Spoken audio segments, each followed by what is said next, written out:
अमनप्रीत जी चंडीगढ़ से। राधा वल्लभ श्री हरिवंश। श्री हरिवंश महाराज जी, आपके चरणों में कोटि कोटि प्रणाम। प्रभु जी, जैसे हमारे जीवन में कोई भी बीमारी लंबे समय से चल रही हो तो परिवार के लोग और सब जानकार लोग बोलते हैं कि योग, साधन, कसरत और कोई भी देसी औषधि लेने से अपने रोग को निजात पालो। क्या ये रोग हमारे प्रारब्ध हमें भोगने पड़ेगा? हम कुछ भी करके या क्या अपना प्रारब्ध से छुटकारा पा सकते हैं? नहीं, अवश्यमेव भोक्तव्यम कृतम कर्म शुभाशुभ। तो प्रारब्ध भोग भोगना होता है, किसी का भी हो। तो नाम जपते हुए हमें प्रारब्ध भोगने की सामर्थ्य मिलती है, प्रारब्ध नष्ट नहीं होता। संचित नष्ट हो जाएगा, क्रियमाण नष्ट हो जाएगा, प्रारब्ध भोगना ही पड़ेगा। बड़े बड़े संतों को भोगना पड़ा है। इसलिए नाम जप करते हुए भगवान से प्रार्थना करें कि आपने जो हमें रोग दिया है इसके भोगने की हमें सामर्थ्य दे दो। तो वही सामर्थ्य दे देंगे तो हंसते हंसते भोग लिया जाएगा, नहीं फिर रोते रोते भोगना पड़ेगा। चिंता, शोक, क्लेश, खूब नाम जप करो, उनका बल रखो, उसका चिंतन ही नहीं। राधा राधा राधा, जो कष्ट है उसे भगवान की कृपा प्रसाद मानकर सह लेते हैं। राधा राधा राधा राधा राधा, भोगना पड़ेगा प्रारब्ध। किसका प्रश्न था?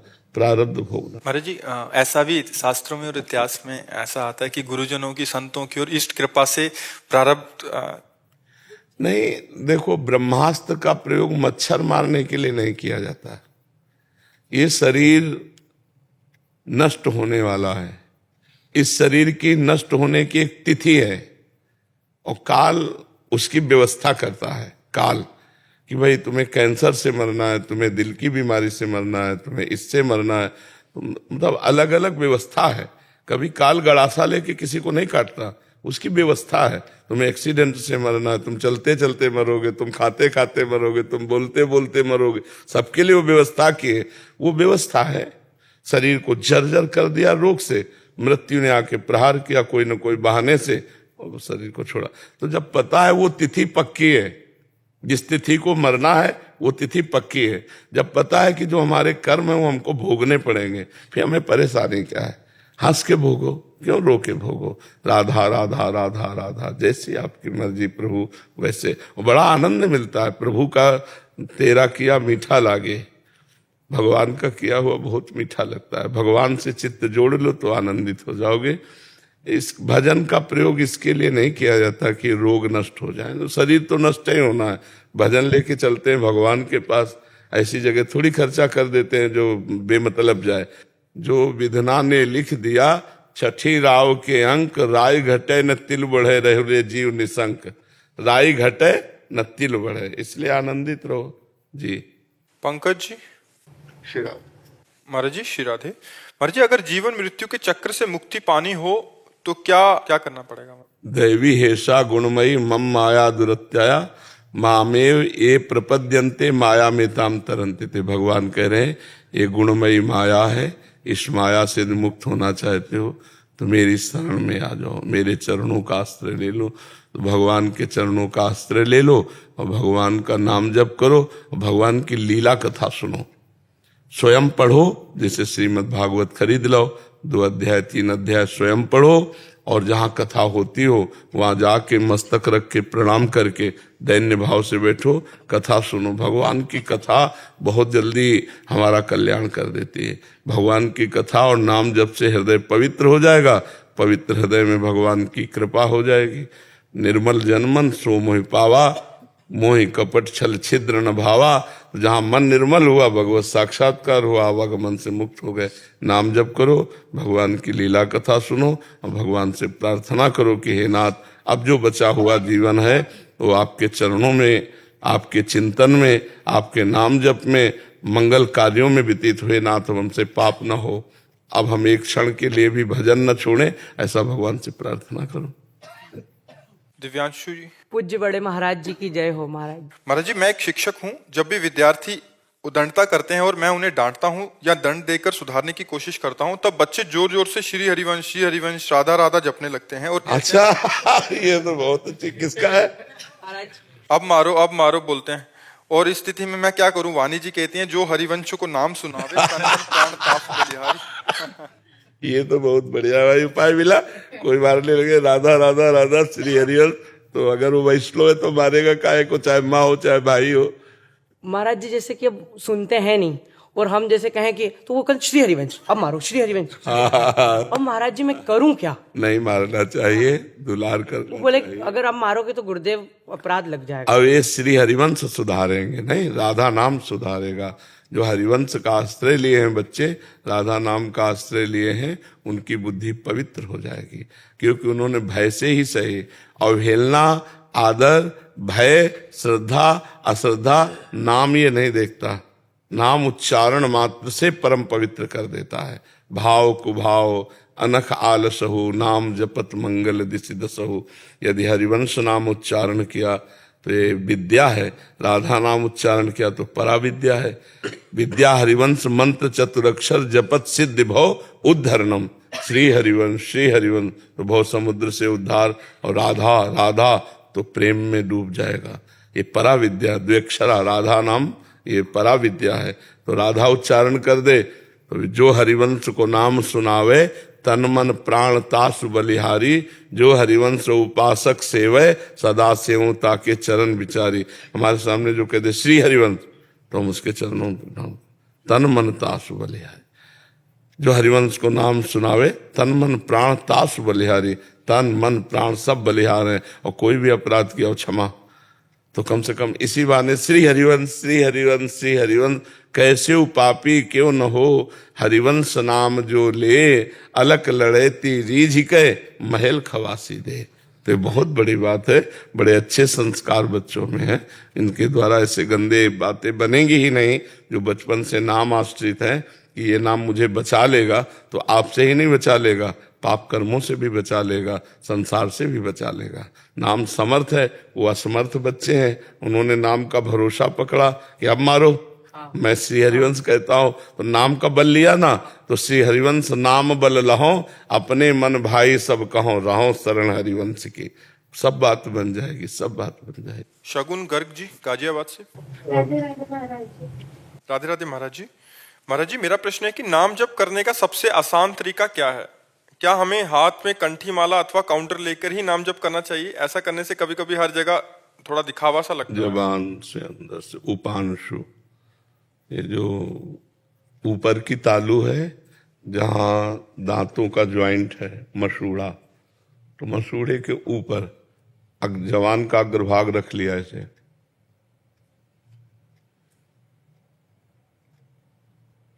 अब कौन जाने हम क्या जप रहे हैं। अब माला से जपने का है तो एकांत में जप लिया, काउंटर है तो कहीं भी ऐसे जप रहे हो, नहीं है तो नाम जपने से मतलब गिनने से थोड़ी है, तो अपनी जिह्वा से ऐसे। इसमें बोलने की इच्छा ही नहीं होगी। आज सत्संग में बताया था। हाँ, इससे ऐसे जो सबसे बढ़िया तरीका, सरल तरीका है, जबान के अग्रभाग को मोड़ करके और फिर नाक से अंदर ही नाम जप करे, तो चलते फिरते उठते बैठते हर समय नाम जप। माला और ये सब एक सहयोग है नाम जप का, लेकिन वास्तविक नाम जप का स्वरूप है श्वास के श्वास प्रश्वास, ऊपर नीचे श्वास जा रहे, नाम, यही माला है। श्वासों की माला हर समय चलती रहे और उसमें नाम चलता रहे, यही हमारा जीवन है। योगेश महाराज जी घनश्याम दास। महाराज जी आपके चरणों में राधे राधे। महाराज जी मोक्ष प्राप्ति का कोई एक कठिन मार्ग जो सन्यासियों द्वारा किया जाए, वह सरल मार्ग पारिवारिक कर सकें, ऐसा अपने हिसाब से बताएं। आप क्या बनना चाहते हो? सन्यासी बनना चाहते हो या गृहस्थ हो? सन्यासी। विरक्त हो? विरक्त हो तो आप अपने लिए पूछ रहे हो या समाज के लिए पूछ रहे हो? अपने लिए भी और समाज के लिए भी। नहीं, समाज तो पता नहीं अलग अलग भाव वाला है। वो मोक्ष चाहता है या प्रेम चाहता है, या संसार के सुख चाहता है या स्वर्ग लोक चाहता है। आप किस मार्ग में चल रहे हैं? कठिन मार्ग, मोक्ष प्राप्ति के लिए। कठिन मार्ग से मोक्ष प्राप्ति करना चाहते हैं तो लोक परलोक के समस्त भोगों से वैराग्य। कठिन मार्ग तो तब मानते जब कौपीनवंता खलु भाग्यवंता, एक लंगोटी लगी है और ऊपर से जो जरा सा टुकड़ा लपेटे उघार आते। आप खुले शरीर से सर्दी सहे, खुले शरीर से वर्षा सहे, आप खुले शरीर से गर्मी सहे, कोई सुविधा प्रकृति की न स्वीकार करे और निरंतर भगवदाकार वृत्ति करें। आकाश वृत्ति से जो भोजन मिल जाए, आकाश वृत्ति को तो समझते हो, न मांगा न इशारा किया, हमारे सामने आ गया तो पा लिया, नहीं तो कई कई दिन भूखे रहे। अभी चल रहे हो भला इन मार्गों में? थोड़ा थोड़ा। हाँ, अभी हमें लगता है अहंकार छोड़कर भगवान की शरण में होकर नाम जप करो तो सब ठीक हो जाएगा। ठीक प्रभु जी। नहीं, अगर भगवान की शरण में हो जाओ और नाम जप करो, निरंतर नाम जप, और भगवान से रो तो कृपा कर देंगे। भगवान गुरु भगवान कृपा कर दे तो मोक्ष मार्ग गुरु, मोक्ष मूलम गुरु कृपा, मोक्ष मूलम गुरु कृपा। और कठिन साधन तो कहाँ, अब एक भी कठिन साधन नहीं स्वीकार किए हो, नहीं ना। आकाश वृत्ति से रहो, अभी तुम्हें पता चल जाएगा कठिन साधन किसे कहते हैं। 4-4, 6-6 दिन, 8-8 दिन भोजन ही नहीं मिला, अब जैसे भगवान रख रहे हैं वैसे गंगा जल पी के अपना काम चलाए। कठोर साधना तो अभी आपने एक भी नहीं स्वीकार की है। तो हमारी तो यही राय है कि वृद्धावस्था की तरफ शरीर जा रहा है, रोगी शरीर होने में देर नहीं लगती, तो भगवान की शरण में होकर उनसे पुकारो तो कम समय में वो ज्यादा कृपा कर देंगे। नाम जप करो और सत्संग सुनते रहो, ऐसी जगह रहो जहाँ संतों का संग मिले। सत्संग से हमें ज्ञान की प्राप्ति होती है, ज्ञान से मोक्ष होता है। नहीं, ठीक है जी। विनय कुमार जी गोरखपुर से। राधे राधे महाराज। राधे राधे महाराज जी।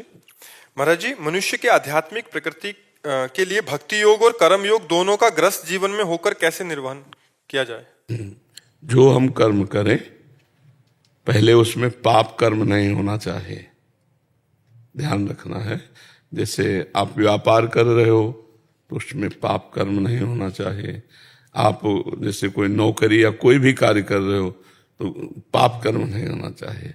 जैसे आप बड़े पद में हो, आप घूस लेते हो तो पाप कर्म बन गए ना। दोषी को मुक्त कर दिया, निर्दोष को दंड दे दिया तो पाप कर्म बन गया। जैसे व्यापार है तो आप उचित दाम का विक्रय कीजिए, उसमें उचित मुनाफा ले लीजिए, उसमें ज्यादा। तो पाप कर्म से अगर हम बच जाएं और जो भी कर्म कर रहे हैं यत करोषि, जो भी कर्म कर रहे हैं वो श्री भगवान को अर्पित कर दें और नाम जप करें, तो नाम जप भक्ति योग हो गया और कर्म भगवान को समर्पित हो गए तो कर्म योग हो गया। नाम जप करते हुए जो भी हम खाएं पिए करें वो सब भगवान को समर्पित कर दें तो हमारा कर्म योग भी बन जाएगा। और भक्ति योग, माता पिता पत्नी पुत्र परिवार जिनकी, सबकी सेवा करें, खूब धर्म पूर्वक धन कमाएं, अपने परिवार की सेवा करें और जो कर्म है वो भगवान को समर्पित कर दें। हर समय नाम जप करते हैं, बढ़िया कल्याण हो जाएगा। गृहस्थी में बहुत बढ़िया मंगलमय जीवन है, पर उसको जीना सीख ले तब है, नहीं तो पाप कर्म करेगा तो फिर नहीं बन पाएगा जी। माधव गर्ग जी। महादेव। राधे महाराज जी। महाराज जी, हमारे मन को सत्य असत्य का ज्ञान होने पर भी वो क्यों हमेशा गलत मार्ग अर्थात भोगों की अभिलाषा? कई बार चर्चा में कहा है कि हम अपनी जानकारी का पूरा प्रयोग नहीं कर पाते हैं क्योंकि हमारे अंदर अध्यात्म की कमी होती है, हमारे अंदर नाम जप का बल नहीं है, अध्यात्म बल नहीं। जैसे हमें पता है कि ये नहीं करना चाहिए लेकिन वेग आया और हम वो कर बैठते हैं, बाद में हम सोचते भी हैं कि यार नहीं करना चाहिए। पहले भी सोचा था कि नहीं करना चाहिए, लेकिन ऐसा लगता है जैसे कोई भूत सा आता है और जबरदस्ती हमको करवा करके चला जाता है। ऐसा अनुभव होता है ना। वो भूत है वेग, काम का वेग, क्रोध का वेग, लोभ का वेग, मोह का वेग, अहंकार का वेग। तो इन वेगों को रोक सके कोई और अपनी जानकारी का प्रयोग कर सके, वो वही होता है जो भजन करता है। देखो, संत महात्मा अपनी जानकारी का प्रयोग करके अपने को बचाते हुए जगत मंगल करते हैं। नाम जप के द्वारा होगा। अगर नाम जप अधिक से अधिक करने लगो तो आपकी बुद्धि बलवान हो जाएगी और बलवान बुद्धि मन रूपी लगाम को खींचेगी तो इंद्रिय रूपी घोड़े ठीक रास्ते पे चलेंगे। तो आप खूब नाम जप कीजिए। कोई नशा तो नहीं करते? हाँ, अच्छी बात है। पवित्र भोजन करो, नाम जप करो, दूसरों का उपकार करो और भगवान से प्रार्थना करो, तो ये सब मिलकर आपको बलवान बना देंगे। तो जो करना चाहिए वो करो, जो नहीं करना चाहिए उसका त्याग कर दो जी। हीना जी। राधे राधे राधे महाराज जी। महाराज जी, आपके चरणों में कोटि कोटि प्रणाम। महाराज जी, शरणागति के बाद भी श्री जी के प्रति पूर्ण रूप से भाव क्यों नहीं बन पाते? महाराज, भजन की कमी, भजन की कमी। अभी शरणागत हुए कहाँ है? केवल तिलक कंठी लगा लेना शरणागत थोड़ी होता है। तनुवांग मनोभिरमले सोहम त्वयि वाश्रिता, शरीर मन वाणी अहंकार स्वयं, तब शरणागति होती है। अभी तो केवल तिलक कंठी लगी हुई है। अभी भजन कहाँ है? अभी समर्पण कहाँ है? श्री जी को याद करना पड़ता है महाराज जी।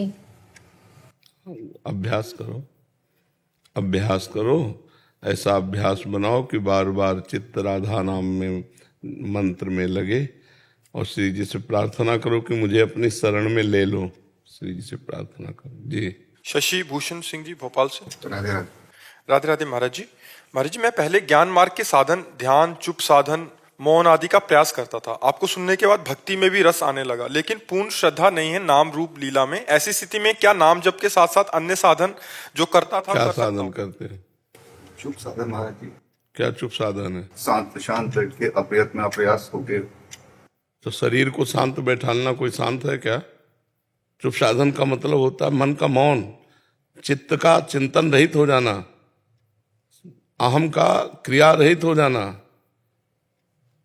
बुद्धि का एकमात्र परमात्मा में स्थित रहना, उसे चुप साधन कहते हैं। अभी चुप साधन का मतलब क्या समझा है?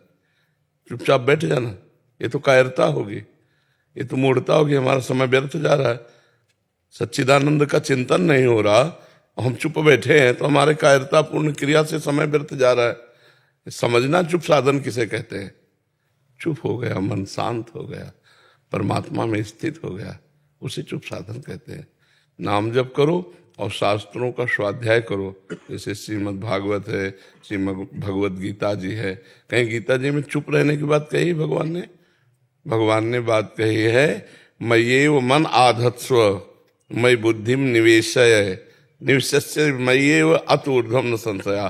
तुम अपना मन मेरे में लगा दो, बुद्धि मेरे में लगा दो। तुम्हारा मन बुद्धि जब मेरे में लग जाएगा तो तुम मेरे में ही निवास करेगा, इसमें कोई संशय नहीं। तो मन लगाओ, प्रभु में लगाओ। कह रहे विश्वास नहीं है?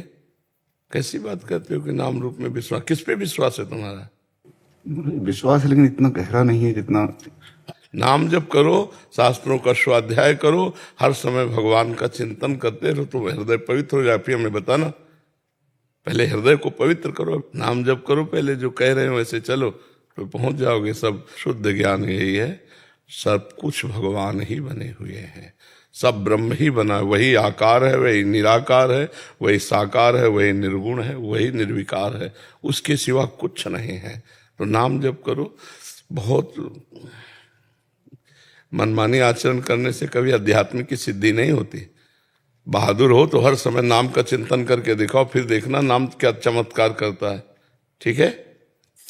इंद्रजीत जी चंडीगढ़ से। श्रीहरिदास। कुंज बिहारी श्री हरिदास महाराज जी। बिहारी महाराज जी, एक साधक को ऐसा क्या करना चाहिए जिससे उनके गुरु देव पर आने वाले कष्ट और विपत्ति दूर कर सके वो? गुरुदेव में कष्ट विपत्ति आती ही नहीं है। उनके सच्चिदानंद स्वरूप को हम जान जाए तो हम दुख रहित हो जाएंगे। हाँ, आप शरीर में तो लीलाएं होती रहती हैं, शरीर में जो लीलाएं होती हैं अब वो तो उनकी स्वेच्छा की लीला है। अगर वो मिटाना चाहते तो श्यामा प्यारी कुंज बिहारी सर्व समर्थ मिटा सकते हैं। वो मिटाना नहीं चाहते हैं तो हम कैसे मिटा पाएंगे? वो जब स्वयं मिटाना नहीं चाहते, और ये जानबूझ करके संत महात्मा जन स्वीकार करते हैं, अगर वो ना कर दे तो नष्ट हो जाए। हमारे जीवन में बड़ा विचलित हो जाता है तो उनको मतलब हमारे से आप चिंता न करो, महापुरुष हैं, सब अपने लीलाएं कर रहे हैं तो और लीला ही है, नहीं तो समर्थ पुरुष हैं। कोई साधारण महात्मा थोड़ी है, समर्थ महात्मा है। आप निश्चिंत रहो और बिहारी जी से प्रार्थना करो। वो तो हाँ हाँ, बस बिहारी जी की कृपा से ही ये हो सकता है। बिहारी जी और गुरु जी दो नहीं है, वही है, एक ही है, पर फिर भी बिहारी जी से प्रार्थना करो। पर जी, अगर एक साधक के सामने कोई उसके गुरु देव की अवहेलना या अपशब्द बोले तो साधक को क्या करना चाहिए? तो उसको पागल समझकर चल देना चाहिए। ऐसे से नहीं बात की जाती है। बातुल भूत विवश मतवारे, ते नहीं बोले वचन विचारे, तिनकर कहा सुनी नहीं काना। तो ये पंचभूतों में माया के आकर्षण में भ्रमित जीव है ना, पंचभूत देहात्म अभिमानी, ये लोग संतों के विषय में कुछ भी बोलते रहते हैं। तो ऐसे नीच पुरुषों की बातें कान से ही नहीं सुनते। पागल, जैसे पागल आदमी रोड में गाली देता चला जाए तो हम लोग क्या करते हैं, उसकी उपेक्षा कर देते हैं। ऐसे वो पागल आदमी है। अगर पागल ना होता तो भला संत के प्रति कोई कैसे ऐसा कह सकता है। तो संतों का विरोध करना, संतों की निंदा करना, ये सब माया में पागल लोग हैं। बेचारों को क्षमा करना चाहिए, उनको दंड नहीं देना चाहिए, क्योंकि वैसे ही पागल, वैसे उनकी बुद्धि ही खराब है। उमा क्षमा सापो ते भारी, अपने कर्म जाय अपकारी। जो अपकारी है, निंदक है, तिरस्कार करने वाला संतोष है, उसका कर्म ही उसको नष्ट कर देगा। हमको चाहिए कि उसे क्षमा कर देना चाहिए। हमारी तरफ से क्षमा है, लेकिन उस उमा क्षमा सापो ते भारी, उसने जो कर्म किया है वो उसको दंड देगा ही, उसके पुण्यों का नाश कर देगा। और सुकृत का नाश हुआ तो दुख भोगना ही पड़ेगा। अपने कुछ उसमें ना बोले, अपने कान में अंगुली डाले और चल दे। जहां संत शंभु श्री पद अपवादा, कही सुनी तहां असमर्यादा। काटी जीभ तासु जो बसाई, और श्रवण मुंद न तो चले पर आई। दो स्थितियां बताई। तो अपने वैष्णव काट कूट तो करेंगे नहीं, अपने तो कान में अंगुली डाली और जय कुंज बिहारी श्री हरिदास, कुंज बिहारी श्री, वहां से चल देना चाहिए, उसकी बात नहीं सुननी चाहिए। महिमा जी राजस्थान से। श्री हरिवंश। श्री हरिवंश। राधे राधे गुरुदेव। गुरुदेव भगवान, मैं आपकी शरणागत हूँ। आपकी कृपा से आपके द्वारा दिए गए नियम एवं नाम जप का पूरा प्रयास करती हूँ। आपसे सत्संग में भरत जी का चरित्र सुना। वो इतने महान संत थे तो भी हिरण के बच्चे में आसक्त होने के कारण 2 बार जन्म लेना पड़ा, और मेरे से तो इतना साधन भी नहीं बनता। पूर्व पाप के कारण अंतिम समय में नाम ना चला तो निकुंज की प्राप्ति कैसे होगी महाराज जी? ये श्री जी से प्रार्थना करो। किसका प्रश्न है? ये श्री जी से प्रार्थना करो कि लाडली जो अंतिम समय में, मेरे बस की बात तो रहेगी नहीं, क्योंकि भयंकर दुख होता है जब प्राण निकलने को होते हैं। तो आप कृपा करो कि उस समय आप कृपा करके राधा नाम के रूप में स्फुरित हो जाओ, हमारा अंतिम बन जाए। तो शरणागति का यही लाभ होता है कि जब हम असमर्थ होते हैं तब शरण संभाल लेते हैं। जिनकी हम शरण में हैं, जब हम असमर्थ होते हैं तब वो संभाल लेते हैं। भगवान ने कहा है कि जो भक्त मेरा निरंतर चिंतन का अभ्यास करता है, मूर्छा के समय या अत्यंत दुख में, अंतिम समय जब वो भूल जाता है, तो मैं स्मरण बन के स्फुरित होने लगता हूँ। तो भगवान स्मरण बन के स्फुरित होंगे तो अंतिम हमारा संभल जाएगा। हमें अविश्वास नहीं करना, हमें विश्वास करना है कि हमारी लाडली जो अंतिम समय आएंगी और हमें लेके जाएंगे। गुरुदेव भगवान आप लेके जाए, बस दृढ़ विश्वास रखे ना, तो लाडली और गुरुदेव में कोई अंतर थोड़ी। वही लाडली जो है गुरुदेव हो, वही हमारी गुरुदेव है, तो वही आएंगे, हम अंतिम समय हमें ले जाएंगे। हमको विश्वास रखना चाहिए। सबरी मैया के गुरुदेव भगवान ने कहा राम जी आएंगे। 1000 वर्ष रोज सोहनी लगाना, पावड़े बिछाना और फल आदि एकत्रित करना, कभी अविश्वास नहीं हुआ। 1000 वर्ष तक रोज भगवान आए और सबरी मैया को निहाल किया। तो हमें विश्वास रखना चाहिए कि हम शरणागत हैं, भगवान अंतिम समय हमारा स्मरण बनेंगे, प्रियाजू अंतिम समय आएंगी और हमें ले जाएंगे, ऐसी भावना करनी चाहिए जी। संध्या जी गाजियाबाद से। राधे राधे। राधे राधे महाराज जी, आपके चरणों में कोटि कोटि नमन। महाराज जी, मेरा प्रश्न है कि जहां भी कहीं भी सभी कभी भी सुनने में आता तो संत जनों का एक ही संदेश मिलता है कि भजन सिमरन करने से ही एकमात्र 84 लाख योनियों के चक्रव्यूह से मुक्ति पाई जा सकती है एवं मोक्ष की प्राप्ति होती है, अतः हमें भजन अथवा ध्यान करना चाहिए। महाराज जी, क्या ये सत्य है? यदि हाँ, तो क्या बिना गुरु दीक्षा अथवा नाम दाम के केवल नाम जप से ही हम जन्म मरण के चक्र से मुक्त हो सकते हैं? कृपया मार्गदर्शन करें। और यदि गुरु बनाना अनिवार्य है तो इतने सभी गुरु एक मोक्ष प्राप्ति के लिए अलग अलग दीक्षा अथवा नाम क्यों देते हैं? ऐसे में सही अथवा गलत गुरु की पहचान कैसे करें? बहुत संशय भरा हुआ किसका है?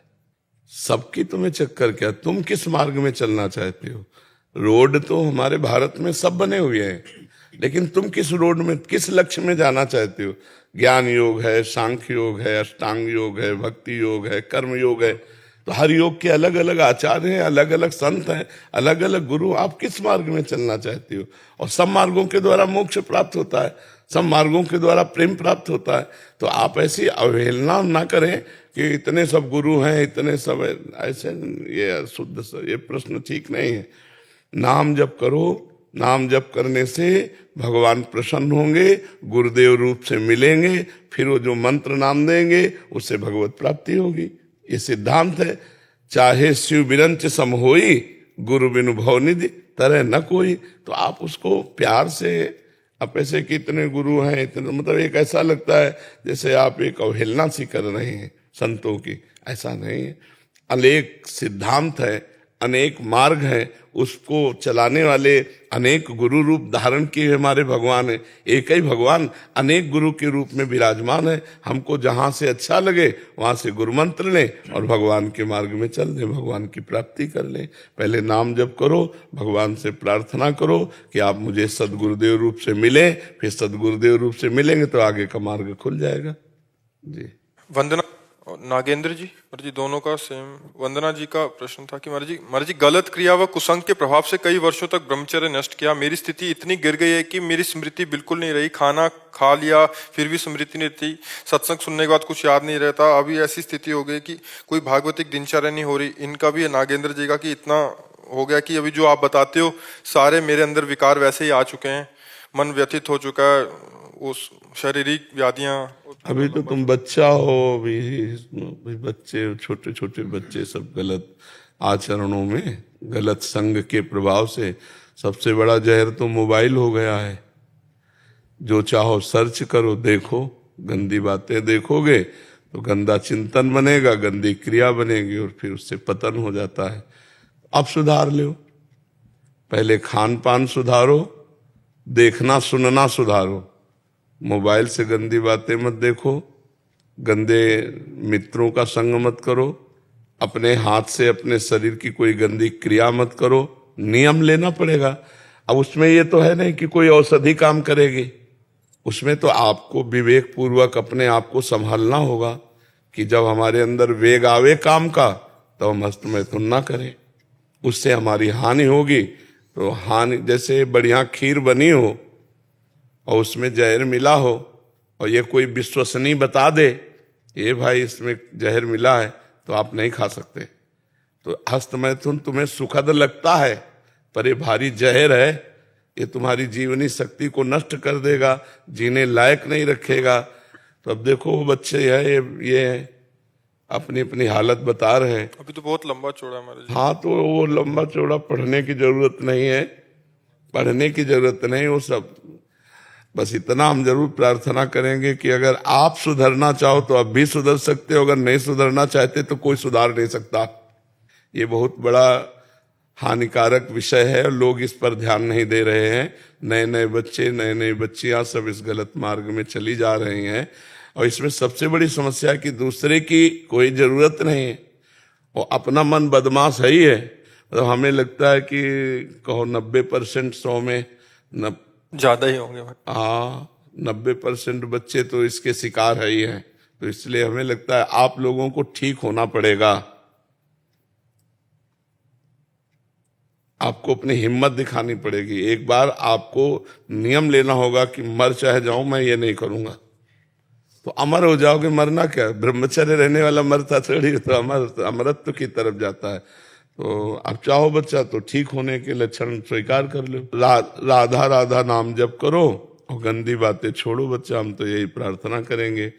हमारे पास कोई जादू टोना तो है नहीं, अब अपने को संभाल लो। राधा राधा नाम जप करो, पवित्र भोजन करो, 1-2 किलोमीटर दौड़ो और ब्रह्मचर्य से रहो, तो अभी साल 6 महीने में सब पूर्ति हो जाएगी। 6 महीने से हम ब्रह्मचर्य से ही है, पर जो भोजन में है ना, जो रसेंद्रिय, वो हमारी कंट्रोल नहीं हो पा रही महाराज जी। एक चीज पहले नाम जप शुरू करो, अधिक से अधिक नाम जप करो, राधा राधा राधा राधा, सब धीरे धीरे ठीक हो जाएगा। महाराज जी नागेंद्र जी कह रहे हैं कि आपने एक सत्संग में बोला था कि जो अल्पायु में ब्रह्मचर्य क्षीण करने वाले व्यक्ति अंदर होने जो भी विकार होते हैं, जो अंदर होते हैं बीमारियां बताइए, वो उनसे व्यथित हूं। और अपने उसी सत्संग में कहा था कि ऐसे व्यक्ति ना तो संसार के लायक रहता है ना ही परमार्थ के लायक रहता है। तब से मन में बहुत डर आता है कि तुम तो परमार्थ के लायक ही नहीं बचे, तुम्हारा कल्याण नहीं, तो दूर रात में नहीं परमार्थ के लायक क्या, उत्साह नहीं रह जाता ना, वो एक बुझा बुझा जीवन होता है कि नहीं, बुझा बुझा। इसी दिन आज की तारीख को ही पिछले वर्ष शरणागत हुई थी, लेकिन वो बात आ ही नहीं रही है। वो बात तब आएगी जब तुम लाना चाहोगे ना। मान लो आपकी जेब में अमृत रखा है, आप उसको निकाल के चखो नहीं तो फायदा क्या। आपकी जेब में 1 करोड़ की चेक रखी हो, भीख मांगते घूमो तो कोई क्या करे। अब जब मंत्र मिला है, मंत्र जपोगे नहीं निरंतर, तो उसका प्रभाव कैसे आ जाएगा। केवल मंत्र ले लेने से बात थोड़ी होती है, निरंतर हमें जपना पड़ता है, हमें अच्छे आचरण करने पड़ते हैं, गंदे आचरणों का त्याग करना पड़ता है। ये भक्ति है। ऐसा थोड़ी मनमानी आचरण करें हमें फायदा मिल जाए, ऐसा नहीं।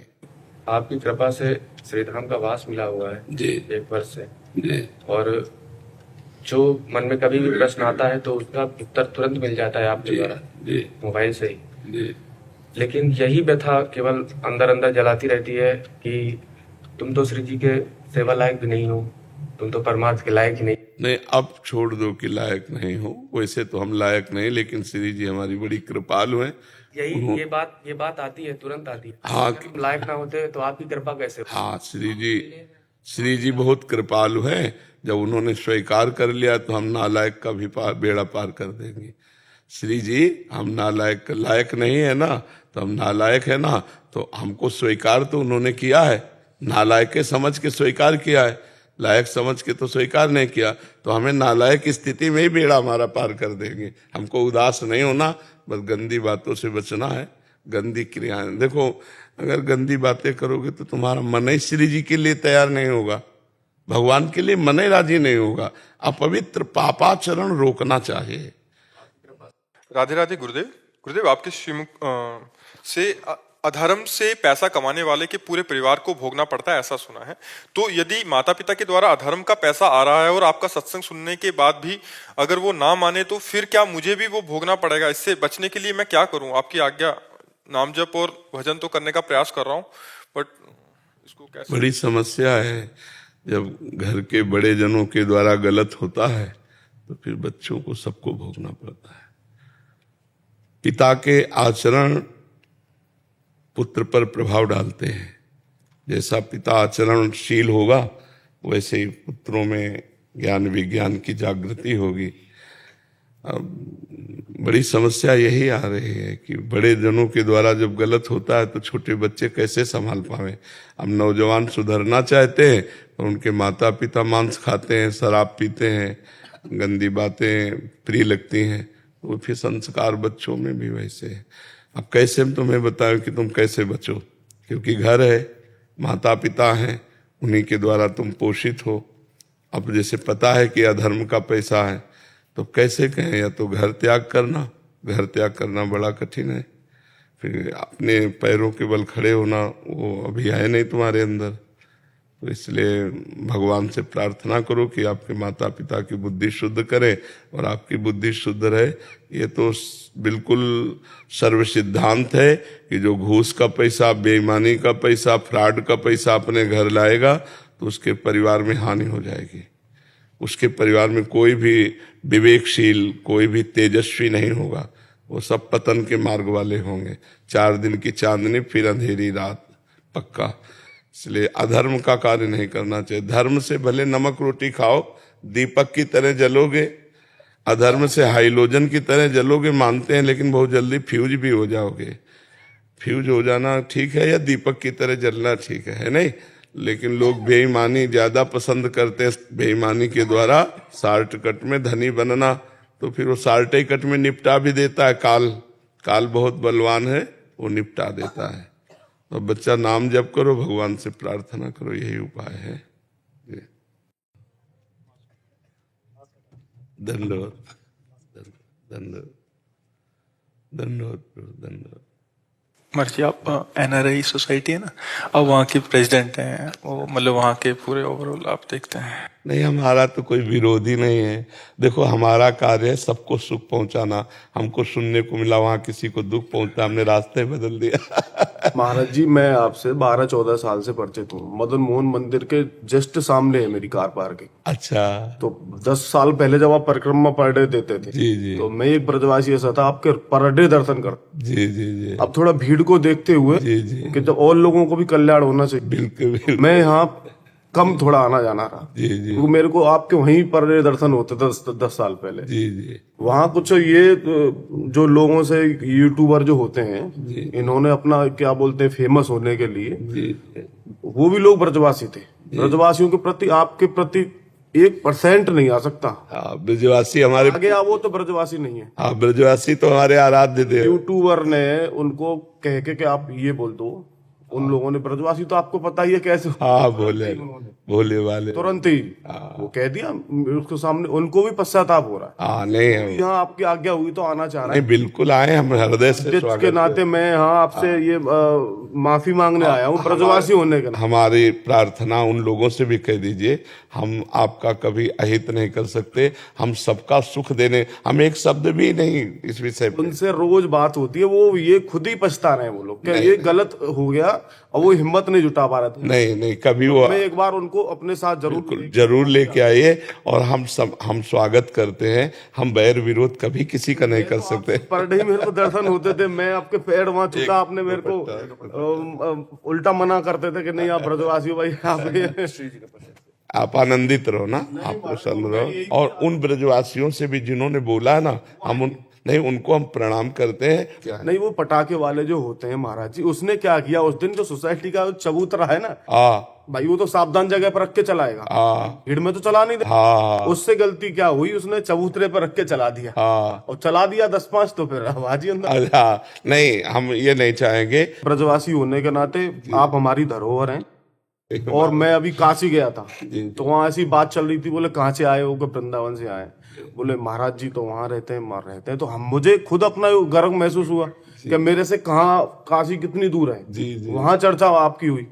तो मैं ये भाग्यशाली हूँ कि यात्रा दोबारा निकलनी चाहिए। बिल्कुल। और कभी किसी को जैसे कोई परेशानी पड़े ना, तो हम घर के हैं, सीधा आऊंगा मैं। हर चैनल पे कह रहा हूँ कि बाबा हमारा, मैं बाबा। बिल्कुल। अब जैसे यहाँ आप आके कह रहे हो, तो हमसे बता दो कि बाबा ऐसे ऐसे, तो 4 लोग मिलकर उसका। यूट्यूबरों ने थोड़ा भ्रम फैला दिया, उन्होंने ये मौका तक नहीं दिया कि यहाँ बात रख सके। नहीं आप ये बोल दो, उनका कुछ फेमस का कुछ गलत उनका है जो चल रहा है, तो उनको कुछ ये है, तरह तरह के लोग हैं। एक्चुअल में जो आदमी था यूट्यूबर, उसने उसको बोल दिया, और वो यहीं के अग्रवाल हैं एकदम। इसलिए मैं खुद ही कहने आया हूँ कि महाराज जी वहीं से निकलेंगे। और मैं वहाँ सोसाइटी पे खड़े होकर सारे संत लोग जितने भी हैं, सबका वहाँ सम्मान करूंगा, और इसका पश्चाताप करूंगा कि मेरे ब्रजवासी होते हुए वहाँ सोसाइटी में ये हो गया। तो मैं तो हिम्मत नहीं जुटा पा रहा था बहुत दिन, तो यहाँ नहीं, आप बिल्कुल अपने घर। अब मेरे को यहाँ लगा, तो अब मैं समय समय पे ही आता रहूंगा। हाँ बिल्कुल। आपका अगर आज्ञा होगी तो मैं समय समय पे जरूर आता रहूंगा। ठीक है महाराज जी, दंडवत। और पूरी कॉलोनी में कह दीजिएगा कि हम सबको प्यार करते हैं, हमारी तरफ से कभी सब आपको भी प्यार करते हैं। एक ब्रजवासी भी ऐसा नहीं है कि आपके प्रति तिनका के बराबर सोच सके। आपने तो यहाँ 10-12 साल पहले, मैं जब जुड़ा हुआ हूँ, मेरे से पहले से भी जुड़े लोग, ऐसा नहीं है। आप हमारी धरोहर हो। जी महाराज जी। राधा राधा राधा राधा राधा राधा राधा राधा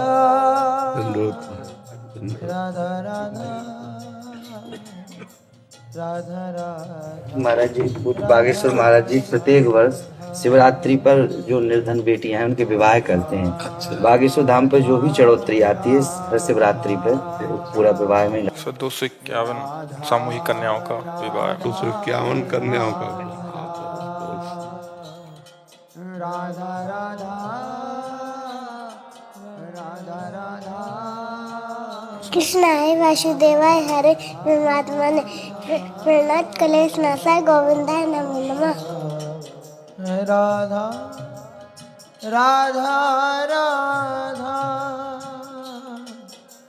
राधा राधा राधा राधा राधा राधा राधा राधा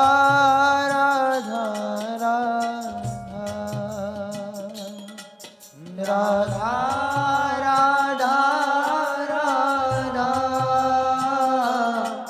बस नाम कीर्तन भागवत के बाद घंटा आध घंटा नाम कीर्तन जरूर होना चाहिए ना। ऐसी व्यवस्था कर लो, चाहे आप लोग मिल के नाम कीर्तन करो। जब भागवत संपन्न हो तो 1 घंटा नाम कीर्तन जरूर कर लो। नाम संकीर्तनम यस्य सर्व पाप प्रणाशनम। और जो भी यदक्षरम पदम भ्रष्टम मात्रा हीनम चैत भवेत, जो मात्रा शब्द भागवत में चूक हो जाती है वो सब नाम कीर्तन से पूर्ण हो जाती है। तो भागवत संपन्न होने के बाद 1 घंटा नाम कीर्तन करवा लिया करो, ठीक है? हाँ, और डरो मत, जिनकी भागवत है वो खुद करवाएंगे। भगवान की चर्चा है ना, वो खुद संभालेंगे, उन्हीं का साथ। राधा